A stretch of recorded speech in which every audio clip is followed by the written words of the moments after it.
The Great Hall was quiet. Too quiet for a place where 12 different alien species were supposed to make important decisions.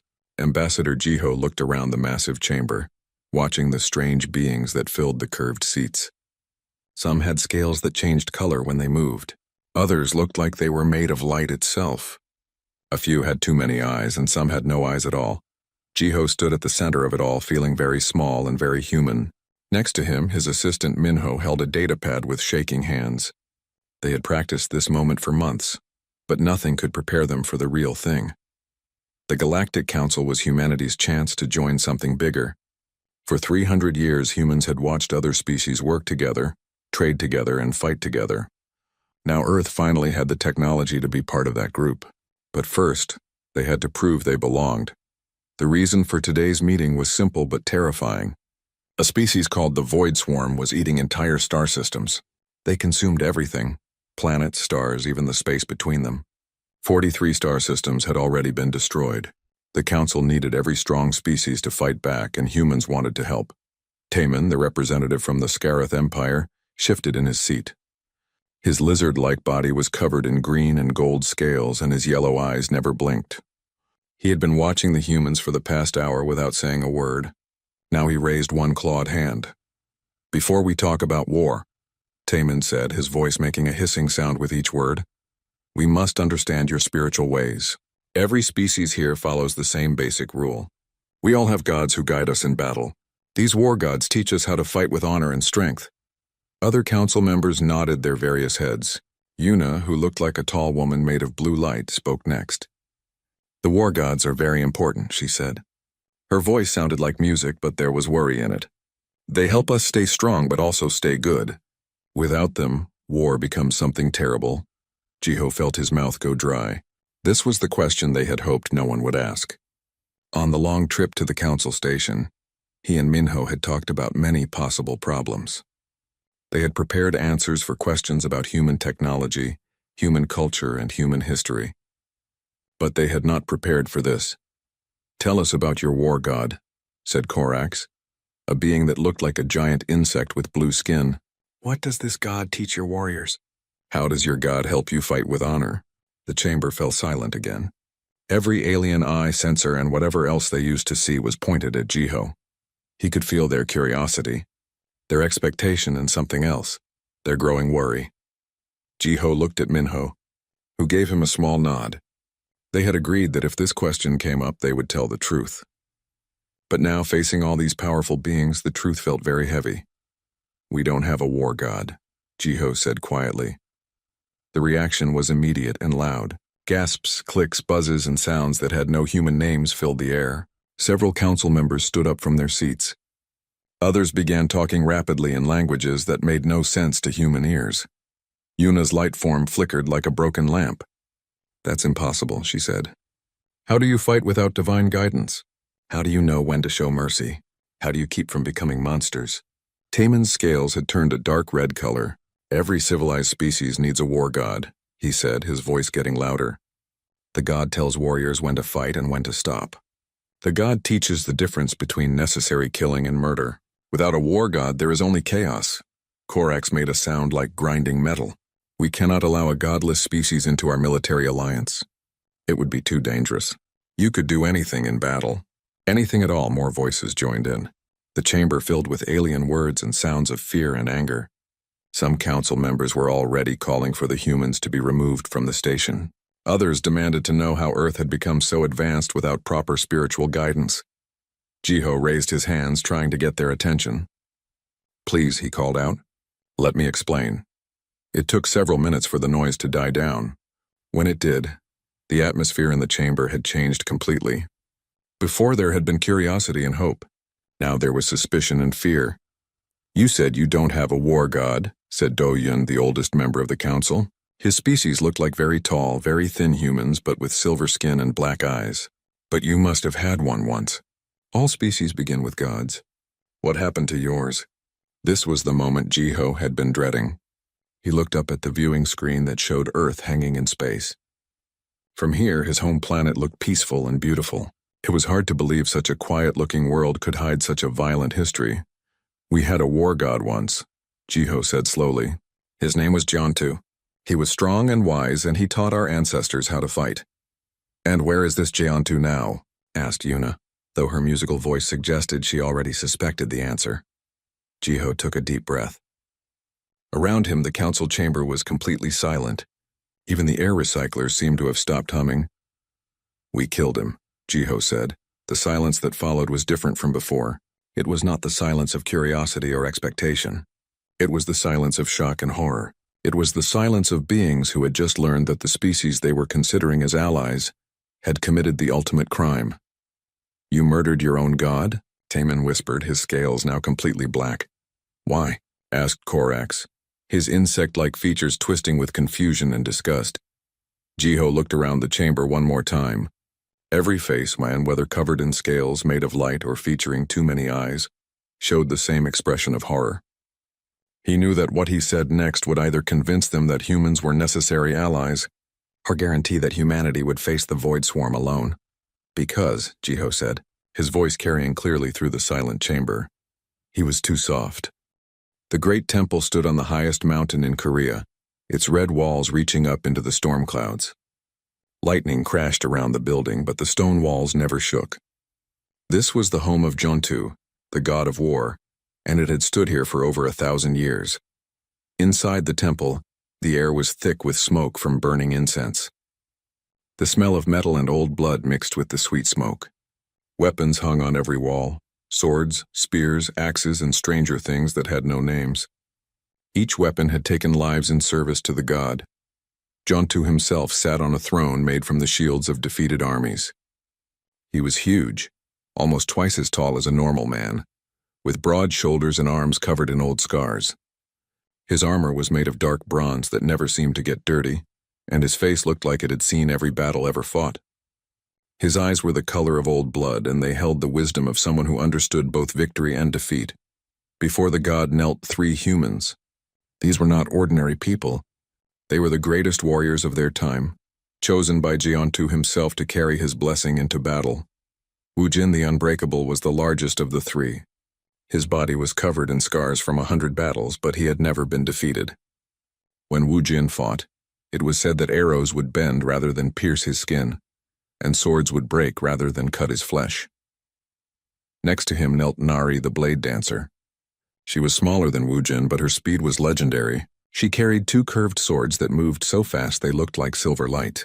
In the last war, she had killed 30 enemy soldiers in less than a minute. The 3rd warrior was Kyung the Siegebreaker. He was the smartest of the 3, a master of war machines and battle plans. When cities tried to hide behind their walls, Kyung found ways to knock those walls down. He had never failed to take a city he wanted to capture. These 3 warriors had served Jiantu faithfully for many years. They had won great victories and brought honor to their god. But today something was different. Today their god seemed troubled. My children, Jiantu said, his voice deep and rumbling like distant thunder. I have been watching your people. I have seen the wars you fight in my name, and I am concerned. Wujin raised his scarred face to look at his god. Great Jiantu, do we not serve you well? Have we not won every battle? Our enemies fear the sound of our war cries. Their armies break and run when they see our banners. Yes, Jiantu said slowly. You win your battles. You are strong and fierce and clever, but winning is not everything. Nari spoke up, confusion in her voice. Lord Jiantu, you taught us that strength decides who lives and who dies. You taught us that the strong must take what they need and the weak must give way. Have we learned these lessons wrong? The god was quiet for a long moment. Lightning flashed outside the temple, lighting up his bronze armor. When he spoke again, his voice was heavy with sadness. When I first came to your people, they were weak and scattered. Other tribes took their food, their land, their children. I gave you my blessing so you could protect yourselves. I taught you to be strong so you could defend your homes and families. And we have done this, Kyung said. We have protected our people. We have made them safe. Have you? Jiantu asked. Yesterday I watched an army carrying my blessing attack a village of farmers. These farmers had never hurt anyone. They grew food and raised children and sang songs in the evening. But your warriors killed them all because they wanted the farmers' land. The 3 champions looked at each other. They remembered that battle. It had been a good victory, quick and complete, with few losses on their side. The farmers were in our way, Wujin said. The land was good for growing crops, and we needed those crops to feed our army. War requires difficult choices. I watched children die, Jontu said, his voice getting louder. Children who had never held weapons. I watched old people beg for mercy and receive none. I watched pregnant women killed for the crime of living in the wrong place. Nari's hand moved to the handle of her sword. Great Lord, war is war. There can be no half measures. You cannot fight an enemy while worrying about every innocent person who might get hurt. You taught us that victory requires total commitment. I taught you that strength should protect the innocent, Jontu corrected. I taught you to be fierce against those who would harm your people. I never taught you to become the very thing you were supposed to fight against. The god stood up from his throne, and the temple seemed to shake with his movement. His bronze armor caught the light from the lightning outside, making him look like a figure made of fire and metal. Too many of my followers have forgotten why I gave them strength, Jontu continued. They use my gifts not to protect but to take, not to defend but to conquer, not to serve justice but to serve greed. Kyung rose to his feet, and for the first time in years he looked angry at his god. You speak of justice and protection, but the world is not a peaceful place. Our enemies show no mercy. They do not spare our children or our old people. If we hold back, if we show weakness, they will destroy us. And if you become like them, Jontu said, then what have you really saved? The god walked to the temple's great window and looked out at the world below. In the distance, smoke rose from burning cities. Even from here, he could hear the faint sounds of battle. From this day forward, Jontu announced, my blessing comes with new rules. No warrior who carries my power will harm those who cannot fight back. No army bearing my mark will make war for conquest alone. You will fight to protect, or you will not fight with my help. The three champions stared at their god in shock. For a moment, no one spoke. Then Wu Jin found his voice. You would make us weak, he said. You would tie our hands while our enemies keep theirs free. I would make you worthy of the power I have given you, Jontu replied. Nari stepped forward, her face red with anger. We have served you faithfully for years. We have brought you glory and honor. We have made your name feared across the world. And now you tell us we must fight with one hand tied behind our backs? I tell you that power without restraint is not strength, it is madness, Jontu said. I have seen what happens to species that embrace unlimited warfare. They destroy their enemies, then they destroy each other, and finally they destroy themselves. Kyung's mind was already working, thinking through the implications of what their god was saying. These new rules will cost us battles. They will cost us lives.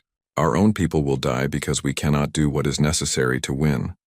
Then perhaps, Jontu said sadly, some battles should not be won. The three warriors looked at each other again. In that moment, something changed between them and their god. The absolute trust and faith they had always felt began to crack. For the first time, they began to wonder if their god truly understood the world they lived in. The seeds of rebellion were planted in that temple, on that stormy night. The greatest warriors of humanity began to think thoughts that would have been impossible before. Thoughts about whether their god was still worthy of their worship. And in the years that followed, those thoughts would grow into something much more dangerous. 16 years had passed since Jontu announced his new rules for war. 16 years of losing battles that should have been easy wins. 16 years of watching enemies escape because the god's blessing would not allow pursuit of fleeing civilians. 16 years of growing anger among humanity's greatest warriors. The rebellion began in secret, in dark rooms where whispered words carried more weight than shouted orders. It started with Hyun, a brilliant strategist who had once been one of Jeontu's most faithful priests. He was not as famous as Woojin, Nari, or Kyung, but he was perhaps more dangerous than all of them combined. While they knew how to fight, Hyun knew how to think. On a cold winter night, Hyun stood before a gathering of warriors in an abandoned temple outside Seoul. The building had once been dedicated to Jeontu, but it had been empty for years. The god's new rules had made many of his followers lose faith, and temples across the land sat empty and forgotten. Brothers and sisters, Hyun said to the 50 warriors who had answered his secret call, we gather tonight to speak truths that cannot be spoken in the light of day. The warriors looked around nervously. Even talking against their god felt dangerous. But they were here because they had all felt the same growing frustration. Last month, Hyun continued, the Northern Army lost to the Mongol raiders. Our soldiers were stronger, better trained, and better equipped. But when the enemy retreated into a village full of families, our blessing would not let us follow. The raiders escaped, took our supplies, and will return to attack us again next spring. Murmurs of agreement rippled through the crowd. Every warrior present had a similar story. A battle lost, a victory stolen, a moment when Jontu's mercy had cost human lives. 3 weeks ago, said Minjae, a young warrior with fire in his eyes. My unit cornered a group of bandits who had been raiding our supply lines. But these bandits had children with them, their own children who they used as shields. Our God's blessing would not let us attack. The bandits escaped and killed 12 of our soldiers in their next raid. More voices joined in, story after story of battles lost because of divine mercy. Each tale made the gathered warriors angrier and more certain that something had to change. Wujin stood up slowly. The great warrior looked older now, his face marked by more scars and much more weariness. I have served Jontu faithfully for 30 years, he said. I have never questioned his wisdom before, but I cannot ignore what I see with my own eyes. He pointed to a young warrior named Sunho, barely 20 years old and already missing his left arm. This boy lost his limb because our God would not let us destroy an enemy supply depot that was hidden in a school.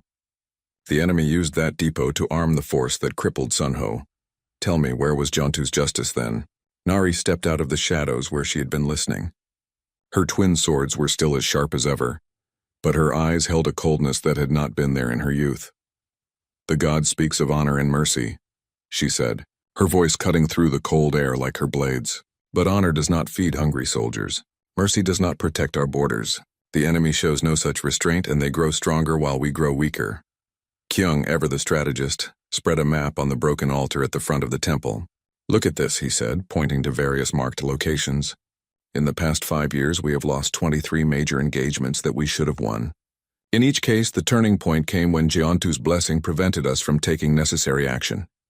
The warriors crowded around the map, seeing the truth laid out in stark detail.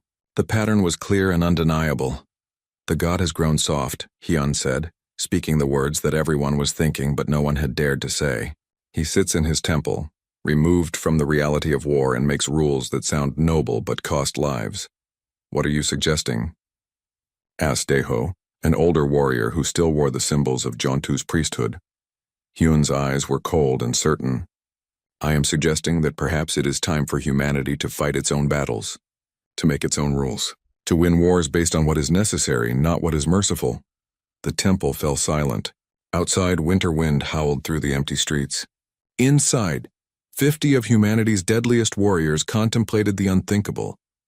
You speak of rebellion against a god, Daeho whispered. Such things are not possible, are they not? Hyun asked. He drew a sword from beneath his cloak. The weapon was beautiful and terrible, its blade inscribed with symbols that seemed to glow in the dim light. This is Godslayer, forged in secret over the past 2 years. The metal was taken from meteors that fell from heaven. The symbols were carved by priests who know the old magic. This blade can cut divine flesh as easily as mortal flesh. Several warriors stepped back in fear and awe. To create such a weapon was beyond dangerous. It was blasphemous. One sword cannot kill a god, Kyung pointed out, though his voice held more curiosity than condemnation. No, Hyun agreed, but 50 swords can. 100 swords, 500 swords. He gestured to the warriors around him. Every person here carries weapons blessed by Jontu himself. Those blessings can be turned against their source if we have the will to do it. The will to do what exactly? Nari asked, though her tone suggested she already knew the answer. To free humanity from the chains of divine weakness, Hyun said. To take control of our own destiny. To fight wars the way they must be fought, without mercy, without restraint, without the luxury of moral limitations. Wujin was quiet for a long time, staring at the map with its marked defeats. Finally, he spoke. If we do this thing, he said slowly, there will be no going back. We will be alone in the universe with no god to guide us and no divine power to restrain us. Good, Hyun replied. Gods are for species too weak to rule themselves. One by one, the warriors began to nod their agreement. Fear gave way to determination. Doubt gave way to certainty. By the end of that night, the conspiracy was born. Over the following months, the rebellion spread. Secret meetings were held in abandoned temples and forgotten battlefields. Weapons were prepared, plans were made, and allies were recruited. The greatest warriors of humanity, the very people Jontu had blessed and empowered, turned those gifts against their source. On the night of the summer solstice, when Jontu's power was traditionally at its strongest, 500 warriors surrounded the great temple on Mount Sirak. They came not as worshippers but as executioners. Inside the temple, Jontu felt them coming. The god had known this day would arrive eventually. He had seen the pattern before in other species on other worlds. Power without wisdom always led to the same place, the destruction of anyone or anything that tried to impose limits. As the warriors broke down the temple doors, Jontu stood from his throne one final time. His bronze armor gleamed in the firelight, and his ancient eyes held not anger, but a terrible sadness. "My children," he said as they surrounded him with their blessed weapons, "you do not understand what you are about to unleash." "We understand perfectly," Hyun replied, raising Godslayer above his head. "We are unleashing ourselves." The battle that followed shook the earth and cracked the sky. But in the end, the god of war fell to the warriors he had created. His last words echoed through the burning temple as his divine essence faded away. "Without something greater than yourselves to restrain you, you will become the very monsters you once fought against, and the universe will tremble." As Jontu died, his power did not disappear. Instead, it flowed into the warriors who had killed him, making them stronger and more terrible than any human had ever been before. The age of gods was over. The age of unlimited human warfare had begun. The Galactic Council chamber had never been so quiet. Jiho's words hung in the air like a poison cloud, making it hard for anyone to speak or even breathe properly. The alien delegates sat frozen in their seats, their various forms of eyes wide with shock and horror. Ambassador Jiho stood calmly in the center of it all, his hands clasped behind his back. He looked like a man who had just discussed the weather, not the murder of a divine being. Next to him, Minho held his datapad with steady hands, ready to provide whatever information the council might need. Taemin was the first to find his voice, though it came out as barely more than a whisper. "You killed your own god," he said, his scales shifting from black to a sickly yellow color. "A being who tried to teach you mercy and honor. How is such a thing even possible?" "It was not easy," Jiho admitted. "Gods are powerful beings, but they are not invincible.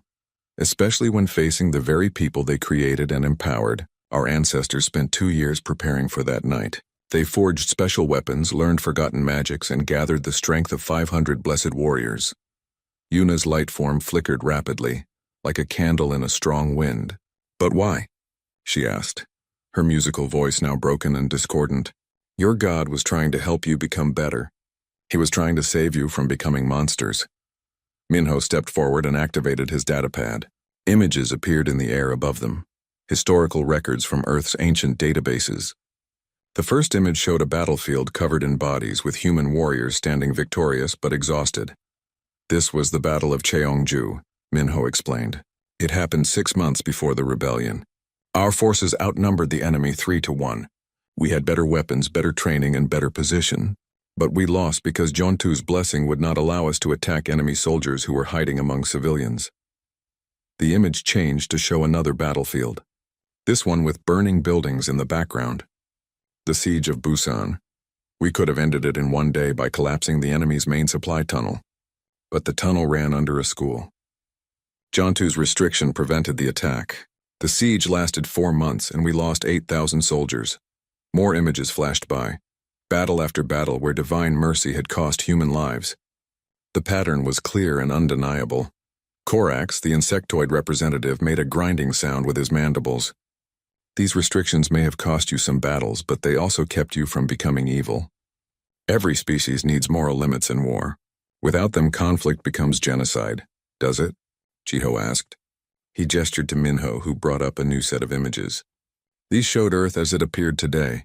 Peaceful cities, green farmlands, and clear blue skies. "After we killed Jontu, we fought many more wars," Jiho continued. "The Mongol invasions, the unification wars, the great resource conflicts. In every case, we won decisively because we were willing to do whatever was necessary. The result is the Earth you see now, united, peaceful, and strong. At what cost?" demanded Sarah, a delegate from the crystalline hegemony whose body looked like living diamond. How many innocents died for your victories? Fewer than would have died in longer wars, Minho answered without hesitation. Our military historians have run the calculations many times. Quick, decisive campaigns with no restrictions save more lives overall than prolonged conflicts with moral limitations. Do-yun, the ancient arbiter, had been silent throughout the conversation. Now he stood slowly, his silver skin seeming to glow in the chamber's light. You speak of efficiency in killing as if it were a virtue, he said. Every other species in this council maintains connection to divine wisdom precisely to avoid such thinking. And how has that divine wisdom served you against the Void Swarm? Jiho asked pointedly. 43 star systems consumed, millions of ships destroyed, billions of lives lost.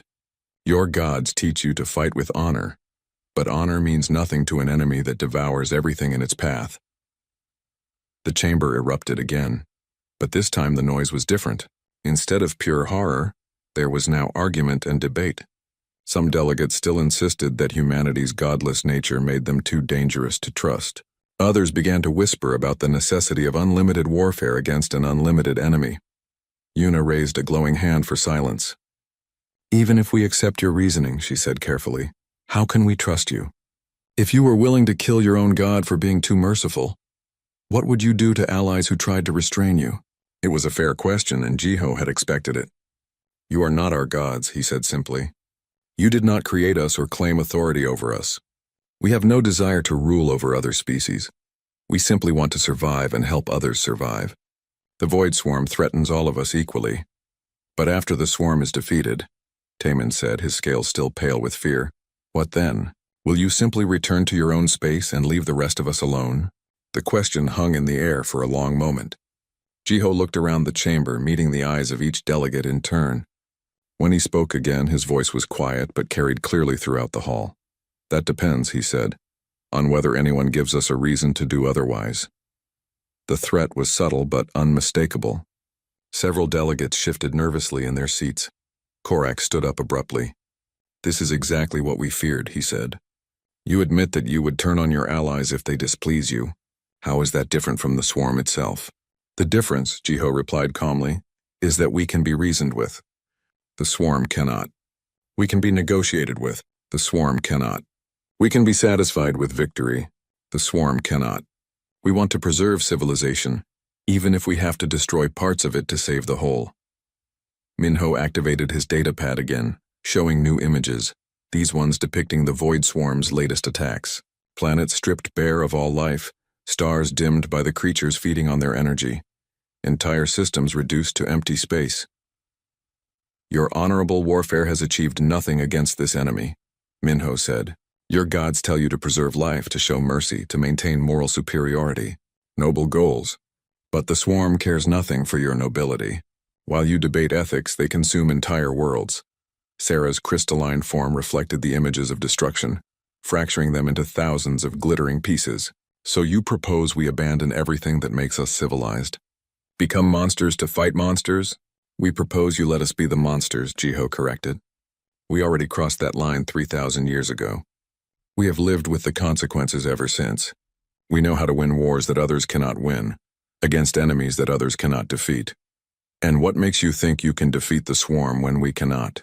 Asked Yuna. Jiho smiled, and for the first time since the conversation began, the expression was genuinely warm.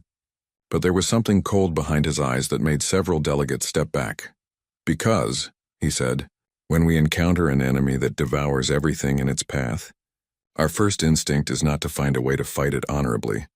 Our first instinct is to find a way to kill it completely. The chamber fell silent once more. Outside the great windows, stars twinkled peacefully in the void, showing no sign of the horror that was consuming entire systems somewhere in the distance. Do-hyun spoke into the silence, his ancient voice heavy with the weight of centuries. I have lived for over 2,000 years, he said. I have seen the rise and fall of countless civilizations.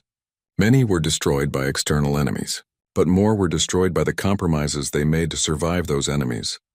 Then you understand our choice, Jiho said.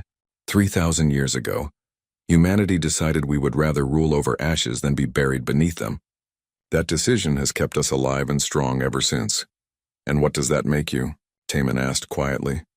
Jiho looked up at the viewing screen where Earth hung in space, beautiful, peaceful, and utterly deceptive in its innocence. Survivors, he said simply. And right now that is exactly what the galaxy needs. 3 months had passed since the council meeting. 3 months of heated debates, angry accusations, and careful negotiations. In the end, fear of the Void Swarm had won over fear of humanity. The alliance was formed, but it came with conditions that no one was fully happy with. Admiral Hana stood on the bridge of the human fleet command ship Retribution, watching dozens of alien vessels move into formation around her. The combined fleet was impressive. Over 300 ships from 13 different species, all working together for the first time in galactic history. Behind her, representatives from the various alien governments stood nervously. They had insisted on observing human military tactics firsthand before fully committing to the alliance. Now they were about to get exactly what they had asked for. "Admiral," called out Jiwan from the tactical station, "we're receiving the final scanner readings from the Kepler 442 system. The swarm presence is extensive," Hana nodded grimly. The Kepler system had been humanity's first choice for the demonstration, because it represented everything wrong with the current war effort. The system contained 7 planets, 3 of which had been inhabited by peaceful mining colonies. The Void Swarm had arrived 6 weeks ago and immediately began their feeding process. "Give me the numbers," Hana ordered. 7 billion swarm entities confirmed, Jiwan reported. They've already consumed 2/3 of the 4th planet and have begun feeding on the system's star. Estimated time until complete system consumption, 14 days. Taman, who had insisted on personally observing this mission, shifted uncomfortably behind the Admiral. His scales had been a nervous yellow color ever since boarding the human ship. "Admiral," he said carefully, "my government has asked me to remind you of the evacuation protocols. There are still 3 million colonists trapped on the remaining planets. Surely rescue operations must take priority over military action." Admiral Hana turned to face the alien observer. Her expression was neither cruel nor kind. It was simply practical. "Observer Taman, how many rescue operations have your fleets attempted against swarm-occupied systems?" 47, Taman replied proudly. "We have saved over 2 million civilian lives. And how many of those systems did you successfully reclaim?" Taman's scales darkened. "None, but we saved who we could. Which is why the swarm now controls 43 star systems instead of being contained at their point of origin," Hana said bluntly. "Every time you choose rescue over victory, you give them more time to grow stronger." Yuna's light form flickered with distress. "Are you saying you will not attempt to save the colonists? That you will simply abandon them to die?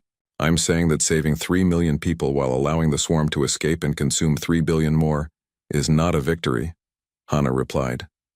"Watch and learn how humans fight wars." The human fleet moved with a precision that impressed even the critical alien observers. Instead of the chaotic battle formations they were used to seeing, every ship moved with perfect coordination. The fleet split into 3 groups, each targeting a different aspect of the swarm's presence in the system. Fleet Group Alpha, target the consumption nodes on Planet 4, Hana ordered. Beta Group, hit the feeding tendrils attached to the star.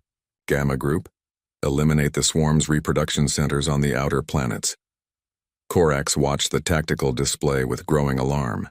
"Admiral, you're targeting the planets themselves. What about the colonists still alive down there?" "What about them?" asked Minsu, the human tactical coordinator. His tone was genuinely curious, as if he didn't understand the question. "They're innocent people," Sarah said, her crystalline form reflecting the lights of the bridge. "Non-combatants who deserve protection." "They're already dead," Minsu replied matter-of-factly. "The swarm has been feeding on them for 6 weeks. Even if we could somehow extract them from the consumption nodes, they've been so thoroughly infected with swarm DNA that they're no longer technically human. We would be rescuing swarm hybrids, not colonists." The alien observers fell silent as this horrible truth sank in. They had been trying to save people who could no longer be saved. "Commence firing," Admiral Hana ordered. What followed was unlike anything the alien observers had ever seen. The human weapons did not target individual swarm ships or even military installations. Instead, they targeted the fundamental systems that kept the swarm alive. Massive antimatter charges, each one powerful enough to crack a moon, detonated simultaneously around Planet 4. The explosions were so bright that the bridge windows automatically darkened to protect everyone's vision. When the light faded, the planet was simply gone. 7 billion swarm entities had been vaporized in an instant. Direct hit on Target 1, G1 reported calmly. Planet 4 eliminated. Swarm feeding operation terminated. Taman stared at the empty space where a world had existed moments before. You destroyed an entire planet, with people still on it. We ended their suffering quickly, corrected Chanwu, the fleet psychologist. The alternative was letting the swarm consume them slowly over several weeks.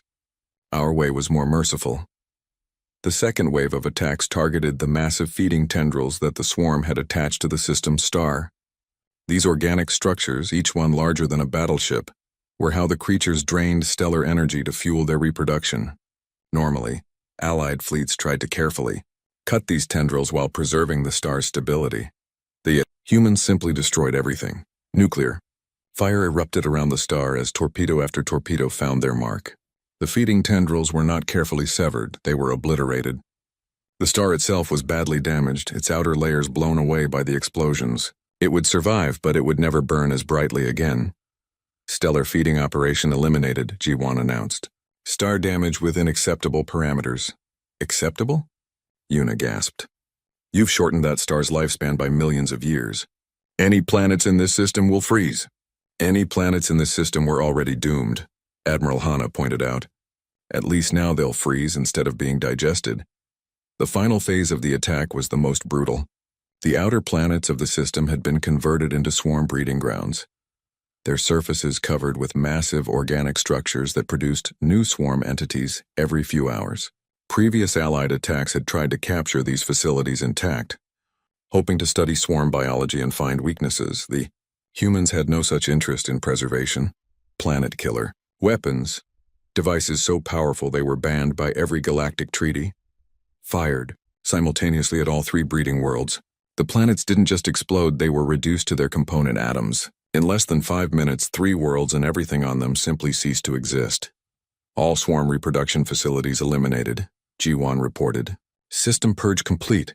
The alien observers stood in horrified silence. In less than an hour, the humans had done something that had never been accomplished before. They had completely eliminated a swarm infestation. But the cost had been staggering. 6 planets destroyed, Sarah whispered. An entire solar system rendered uninhabitable. Billions of lives ended without a chance for salvation.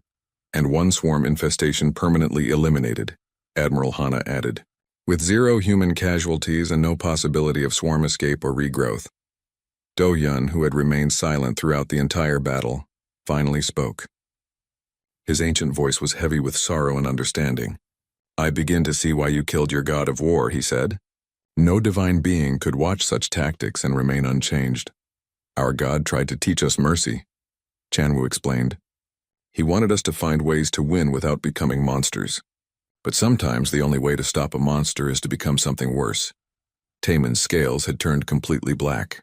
What you've shown us today, it's effective, yes, but it's also terrifying. How can we work alongside beings capable of such destruction?